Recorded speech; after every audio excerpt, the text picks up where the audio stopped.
ते आमचे दादा गेलेत. त्याचं कारण आम्हाला कळलं पाहिजे की नक्की काय झालं होतं, कशामुळे हे घडलं, कशामुळे हा सगळा प्रकार घडला, मग कुणाचा दबाव होता, का तिथं उतरवण्याचा प्रयत्न केला गेला, का जबरदस्तीने लँडिंग करायचा प्रयत्न केला गेला, हे समजलंच पाहिजे. दादांचे मोबाईल सुस्थितीत आहेत, फुटलेत, स्क्रीन फुटल्यात. जर मोबाईल सुस्थितीत आहेत तर अतिशय सेफ ठेवण्यात आलेला ब्लॅक बॉक्स खराब झाला, याच्यावर कुणी विश्वास ठेवा, शेमडं पोरं पण ठेवणार नाही. अध्यक्ष महोदय, आजही आम्ही सगळेच जण, अध्यक्ष महोदय, 28 जानेवारी 2026 हा या महाराष्ट्राच्या इतिहासातला अतिशय काळाकुट्ट दिवस, जो महाराष्ट्र कधीच त्यांच्या आयुष्यात ही 14 कोटी जनता विसरू शकणार नाही अशी तारीख म्हणजे 28 जानेवारी. त्या दिवशी या महाराष्ट्राच्या राजकारणातील अतिशय दैदिप्यमान असा तारा या क्षितिजावरून निखळला आणि आपल्यातून आपल्या सर्वांचे लाडके दादा, महाराष्ट्राचे दादा आपल्याला सोडून गेले. हे दुःख महाराष्ट्रातल्या 14 कोटी जनतेला आहे. उभा महाराष्ट्र हळहळला. आजपर्यंत महाराष्ट्राच्या इतिहासामध्ये अगदी ज्या माणसाला स्वतःचं घर नाही, ज्याच्याकडं कुठली साधन सामुग्री नाही, त्यांनी पेपरमधला दादांचा फोटो त्या ठिकाणी अडकून श्रद्धांजली वाहताना आपण सर्व महाराष्ट्राने पाहिलं. पण अशा वेळी आमच्या सगळ्यांच्या मनात, मी एकटा बोलतोय इथं आमदार म्हणून, पण इथं राष्ट्रवादीचे बसलेले सगळे आमदार जेवढे आहेत त्यांचंही आणि महाराष्ट्रातल्या 14 कोटी जनतेच्या मनामध्ये काही प्रश्न आहेत. आम्ही सर्वांनी आमच्या नेता सुनेत्रा वहिनी पवार यांच्या नेतृत्वाखाली मुख्यमंत्री साहेबांना निवेदन दिलं, चौकशी करायची मागणी केली.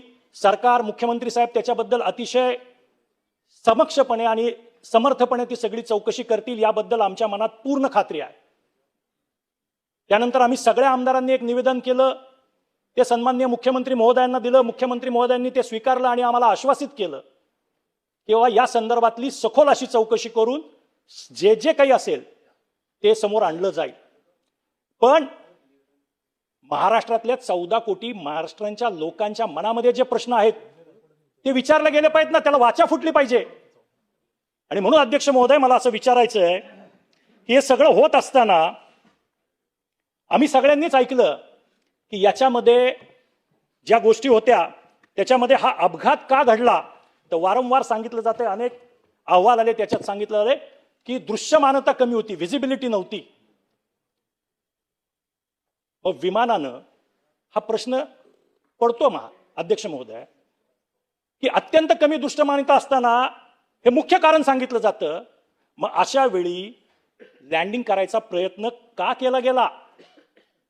एक महाराष्ट्राचा नेता, उपमुख्यमंत्री त्या विमानात बसलेला आहे. अशा परिस्थितीत जर दिसत नाहीये तर मग विमान उतरवायचं डेअरिंग का केलं गेलं? का विमान वळवून दुसऱ्या एअरपोर्टकडे नेण्यात नाही आलं? का थोडा वेळ थांबवण्यात नाही आलं? हे प्रश्न आमच्या सारख्याला पडलेले आहेत, याची उत्तरं मिळाली पाहिजेत अध्यक्ष महोदय. याची उत्तरं जोपर्यंत मिळत नाहीत तोपर्यंत महाराष्ट्राच्या मनाला शांती लाभणार नाही अध्यक्ष महोदय. मग हे लँडिंग करण्यासाठी ही जी काही messrs VSR ventures private limited company होती, यांच्याकडून काही पायलटवर दबाव होता का की नाही तुम्ही उतरवलंच पाहिजे विमान, दिसत नसलं तरी? व्यवस्थापकाकडून काही दबाव होता का? याची ही चौकशी झाली पाहिजे, याची उत्तरं मिळाली पाहिजेत अध्यक्ष महोदय. असं परिस्थिती असताना मग हे असुरक्षित लँडिंग करण्याचा प्रयत्न का केला गेला अध्यक्ष महोदय, हा खरा प्रश्न आहे. हा महाराष्ट्राच्या 14 कोटी मनामनात पडणारा प्रश्न आहे की जर दादांसारखी अतिमहत्वाची व्यक्ती विमानात आहे तर असुरक्षित लँडिंग करायचा निर्णय का घेतला गेला? विमानानं बारामतीचं जर दिसत नव्हतं, लँडिंगला सुरक्षितता वाटत नव्हती, तर मग दुसऱ्या विमानतळाकडे का नाही विमान उतरवलं, वळवलं का नाही? या प्रश्नाचं उत्तर महाराष्ट्राला मिळालं पाहिजे अध्यक्ष महोदय. दुसरीकडे वळायच्या ऐवजी लँडिंगचा धोका का पत्करला गेला? असा काय दबाव होता?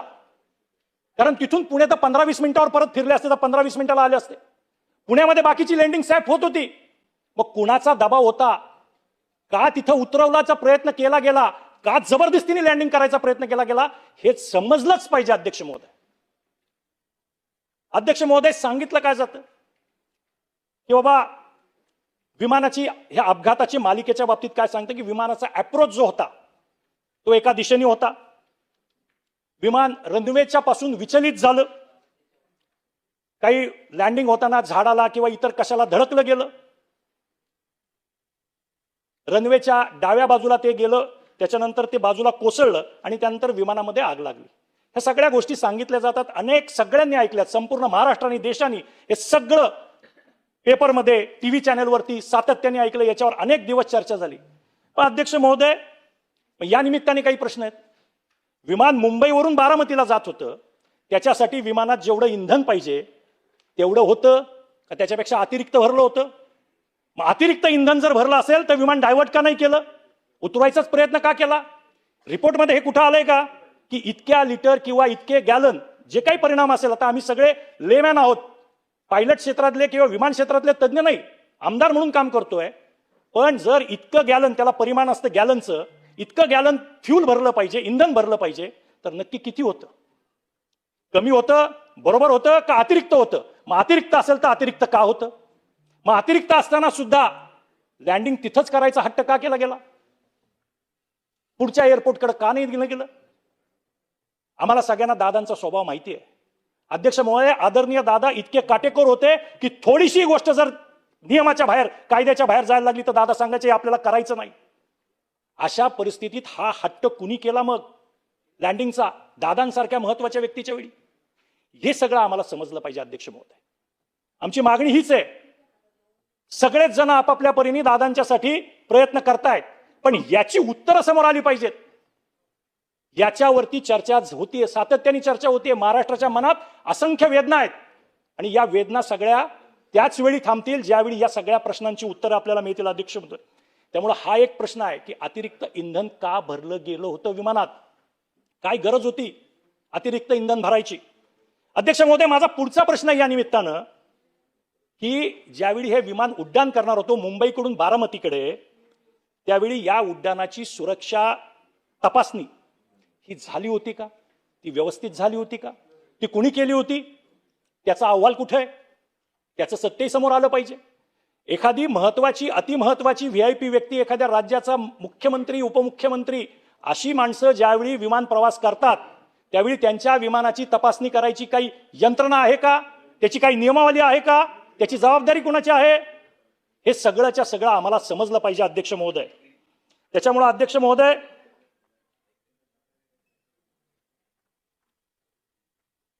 कुठलंही विमान ज्यावेळी उड्डाण करतं त्यावेळी त्या विमानाला उड्डाणासाठी पात्र ठरवणारी जी काही एक AME एअरक्राफ्ट मेंटेनन्स इंजिनियर हे असतात, या उड्डाणाला पात्र ठरवणारा AME कोण होता? त्याचं नाव काय? कुठला व्यक्ती होता की ज्यांनी हे क्लिअर केलं की हे उड्डाण विमान उड्डाणासाठी योग्य आहे? त्याचं नाव का समोर येत नाही?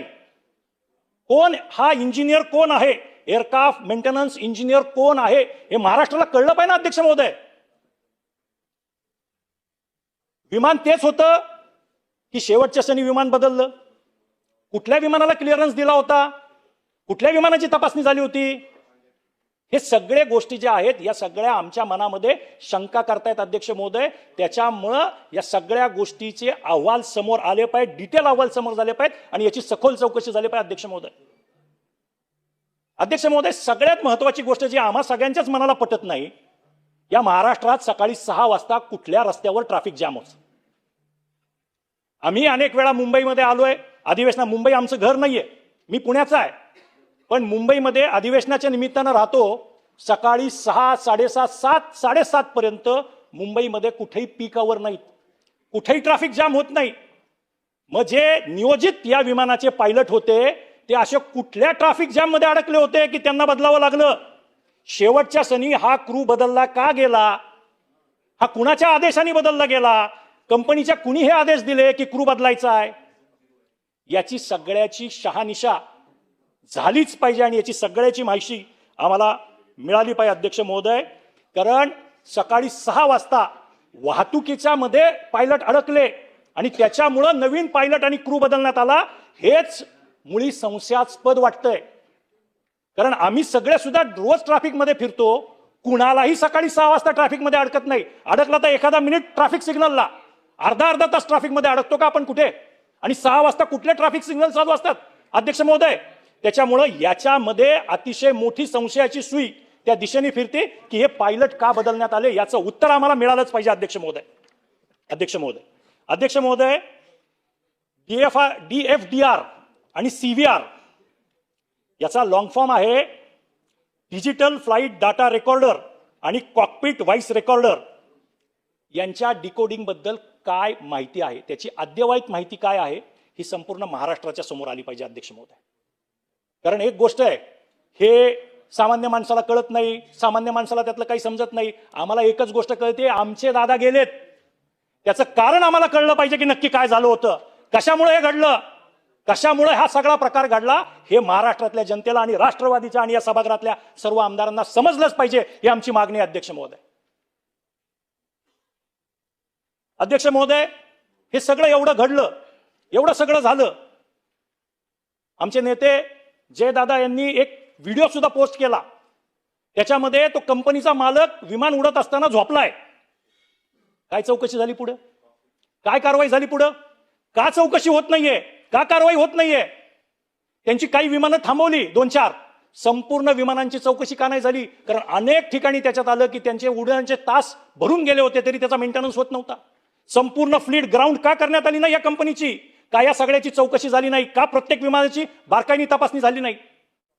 अध्यक्ष महोदय, कारण काही सांगूत, प्रत्यक्षदर्शी असं सांगतात आणि आम्ही सगळ्यांनीही टीव्ही चॅनलला बघितलंय की विमानामध्ये स्फोट झाले,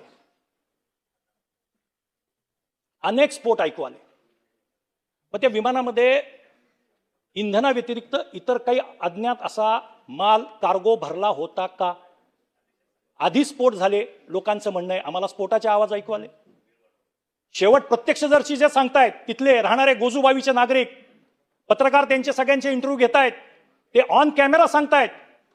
मग असं काय त्याच्यामध्ये अज्ञात असा माल भरलेला होता, कार्गो भरलेला होता की ज्याच्यामुळे हे सगळ्या गोष्टीचे स्फोट झाले? याच्या संदर्भात काय, कोण खुलासा करणार, कधी खुलासा करणार? महाराष्ट्राच्या जनतेला याचं उत्तर कधी मिळणार? अध्यक्ष महोदय, आज आपल्या मार्फत आमची मागणी आहे की ही चौकशी तडीला लावली पाहिजे, या सगळ्या प्रश्नाची उत्तरं आम्हाला मिळली पाहिजे. अध्यक्ष महोदय, पहिली गोष्ट, तपासाला विलंबच का होतोय? एखाद्या गोष्टीच्या तपासाला विलंब व्हायला लागला की लोकांच्या मनात असं यायला लागतं की याच्यामध्ये कुठेतरी काळबेरा आहे. त्याच्यामुळे तपासाला विलंब का होतोय हा प्रश्न सगळ्यांनाच पडतोय. अध्यक्ष महोदय, अध्यक्ष महोदय, सुनेत्रा वहिनींनी आणि पार्थदादांनी आम्हाला दादांच्या त्या प्रवासातल्या ज्या काही दादांच्या वस्तू होत्या त्या दाखवल्यात. आम्ही सगळेच आमदार देवगिरी बंगल्यावर होतो. दादांचे मोबाईल सुस्थितीत आहेत, फुटलेत, स्क्रीन फुटल्यात. जर मोबाईल सुस्थितीत आहेत तर अतिशय सेफ ठेवण्यात आलेला ब्लॅक बॉक्स खराब झाला, याच्यावर कुणी विश्वास ठेवा? शेमडं पोरगं पण ठेवणार नाही. अध्यक्ष महोदय, जर ब्लॅक म्हणजे दादांचे मोबाईल, आणि आम्ही सगळे ते मोबाईल ओळखतो, दादांकडे जेवढे मोबाईल होते, दादांच्या हातातलं घड्याळ सुस्थितीत आहे आणि तुम्ही सांगताय ब्लॅक बॉक्स जळाला, कोण विश्वास ठेवणार अध्यक्ष महोदय याच्यावर? आणि कसा विश्वास ठेवा महाराष्ट्राने? त्यामुळे या सगळ्याचं सखोल चौकशी होऊन हे आमच्या समोर आलंच पाहिजे. अध्यक्ष महोदय, हे आमच्या सगळ्यांची आग्रही मागणी आपल्याकडे. रडार सिग्नल वरून काही वेळ विमान गायब झालं होतं. कसं झालं? रडार सिग्नल का गायब झाले? असं काय घडलं की रडार वरून विमान गायब झालं? काही मिनिटं झालं त्याच्यापूर्वी काय घडलं होतं असं नक्की? मग हे गायब होण्यासाठी कुणी त्याचे काही सिग्नल बंद केले, जाम केले, काय केलं? अध्यक्ष महोदय, आम्हाला त्यातलं काही फारसं कळत नाही. पण सर्वसामान्य माणसाच्या मनात हे प्रश्न पडलेत ना की एखादं विमान हे रडारवरून नाहीसं कसं होऊ शकतं अचानक काही मिनिटं? काय घडलं होतं असं? कशामुळे ते नाहीसं झालं? कारण आम्हाला कळतं की रेडिओ तरंग असतात, ते रेडिओ तरंग तिकडे जातात, ते अँटेना रिसिव्ह करतात, एकमेकाला आदान प्रदान होतं आणि तुम्ही पाहू शकता. मग हा कुणी बंद केलं होतं का आतमधून, का खालून बंद केलं? हे सिग्नल कसे जाम केले गेले याचं उत्तर कधी मिळणार आहे अध्यक्ष महोदय? अध्यक्ष महोदय, तिथले गोजूबावी मधले नागरिक सांगतात की आम्ही मोठा आवाज ऐकला, हवेतच आवाज ऐकला आणि त्याच्यानंतर विमान खाली आलं, त्याच्यानंतर विमान कोसळलं. आम्ही बघतोय अध्यक्ष महोदय, असं चाललेलं विमान एकदम असं झालं आणि असंच खाली आलं. अध्यक्ष महोदय, अनेक जण विमान प्रवास करतात. विमान किती हलू शकतं हे इथं बसलेलं, आपणही अध्यक्ष महोदय विमान प्रवास केलेला असेल. विमान थोडंसं तिरकं होतं, पण 90 अंशात. मग ते नागरिक सांगतात ते खरं आहे का, की आधी स्फोटाचा आवाज ऐकला आणि त्याच्यानंतर विमान तिरकं झालं आणि विमान खाली आलं? नक्की काय खरं काय अध्यक्ष महोदय?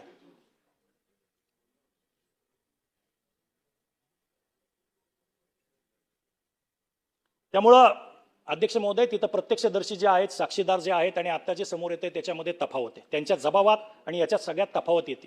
ही तफावत काय येते? आपल्या तपास यंत्रणा वेगळं सांगतायत, प्रत्यक्षदर्शी वेगळं सांगतायत, नागरिक वेगळं सांगतायत, एअरपोर्टच्या शेजारी राहणारे वेगळे सांगतायत. या सगळ्या गोष्टी वेगवेगळ्या प्रकारे समोर येत आहेत आणि त्याच्यामुळे संशयाचं धुकं अधिक दाट होत चाललेलं. असं वाटतंय महाराष्ट्रातल्या जनतेला की कुठंतरी हलगर्जीपणा होतोय. तो प्रशासनाचा होतोय, पोलिसांचा होतोय, सगळ्यांचाच होतोय, अशी एक शंका आज महाराष्ट्राच्या मनामध्ये घर करू लागलेली आहे. आणि त्याच्यामुळे याचा तपास लवकर व्हावा, विलंब होऊ नये आणि जे सत्य आहे ते समोर आलं पाहिजे. जोपर्यंत आम्हाला आमच्या नेत्याच्या या अपघाताचं सत्य कळणार नाही तोपर्यंत आम्ही शांत बसणार नाही अध्यक्ष महोदय. आम्ही तो लढा शेवटच्या क्षणापर्यंत देत राहू, शेवटच्या श्वासापर्यंत देत राहू, पण आमच्या समोर सत्य आलंच पाहिजे अध्यक्ष महोदय, ही आमची आग्रही मागणी आहे. खरं तर आम्ही मुख्यमंत्री महोदयांकडे याचा सीबीआय कडून तपास व्हावा याची मागणी पूर्वच केलेली आहे. पण गरज पडल्यास आंतरराष्ट्रीय तपास यंत्रणा, ज्याला आपण NTSB म्हणतो, त्यांना सुद्धा पाचारण केलं जावं, त्यांच्या सगळ्या तज्ज्ञांची मदत घेतली जावी आणि नक्की काय घडलं होतं आणि कशामुळे हे घडलं याच्यावरती प्रकाश पडलाच पाहिजे. याची संपूर्ण सखोल चौकशी होऊन आमच्या पुढे सगळं आलंच पाहिजे, हे आमची आपल्याकडे आग्रही मागतो. खूप साऱ्या गोष्टी त्याच्यामध्ये बोलता येईल. तांत्रिक विश्लेषण झालं पाहिजे, फॉरेन्सिक ऑडिट झालं पाहिजे, सायबर अँगल होता का त्याच्यामध्ये, काय एखादा सायबर अटॅक होता का याची माहिती आम्हाला मिळली पाहिजे. त्याचप्रमाणे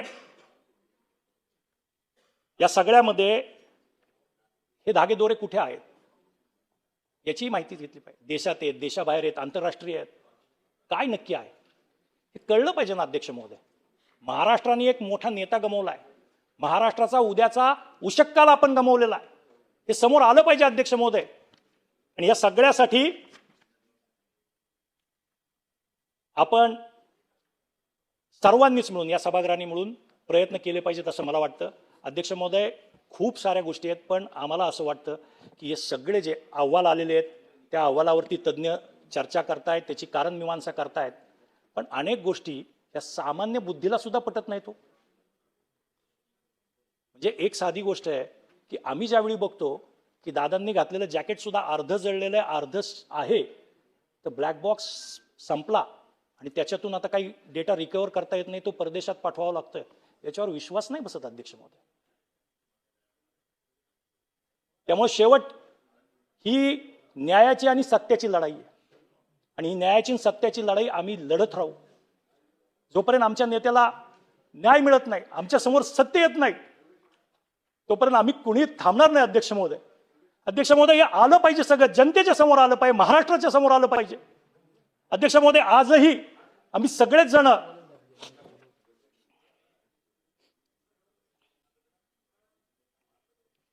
या प्रतीक्षेत आहोत, या महाराष्ट्राच्या मनातल्या प्रश्नांना उत्तर मिळतील आणि आमच्या दादांना न्याय मिळेल. धन्यवाद.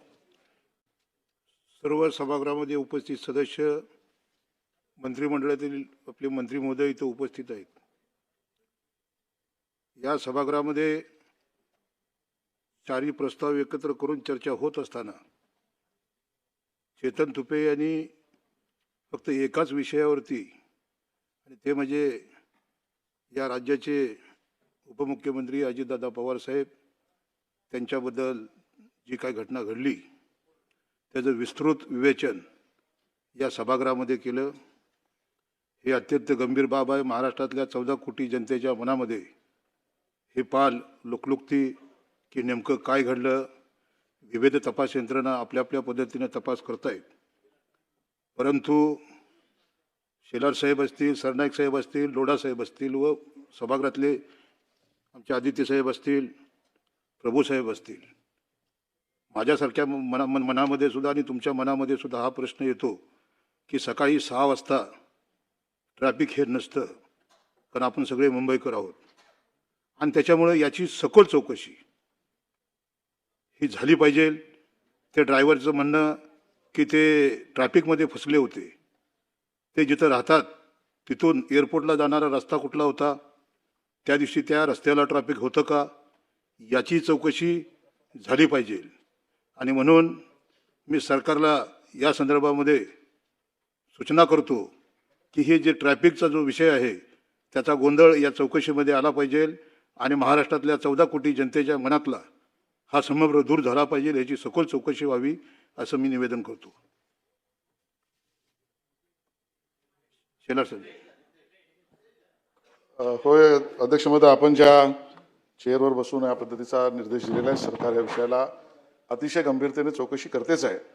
त्यात आपण दिलेला जो निर्देश आहे त्याही बाबतीमध्ये सखोल चौकशी होईल. खरं तर या विषयावर उत्तरामध्ये सन्माननीय सरकारी पक्षाकडून जे उत्तर देतील त्यामध्ये सर्व गोष्टींचा उल्लेख उलगडा होईल. पण 3 वेगवेगळ्या पद्धतीवर चौकशी चालूच आहे. DGCA आपली चौकशी करते, त्यातला काही भाग समोर मांडलेला आहे. दुसरं air accident investigation bureau AIB ते चौकशी करतो, हा दुसरा टप्पा आहे. आणि CID म्हणजे स्पेशल पोलिसांचं दल हे याच्यामध्ये अगदी आपण जो उल्लेख केला त्या पद्धतीने ट्रॅफिक ह्या अडचणी किंवा अन्य काही विषय जे मांडलेले आहेत त्याची चौकशी चालू आहे. या 3 वेगवेगळ्या स्तरावर चौकशी चालू आहे, पण तसं आपण दिलेला निर्देश सरकार गांभीर्याने घेऊन त्याचा विचार चौकशीत करेल.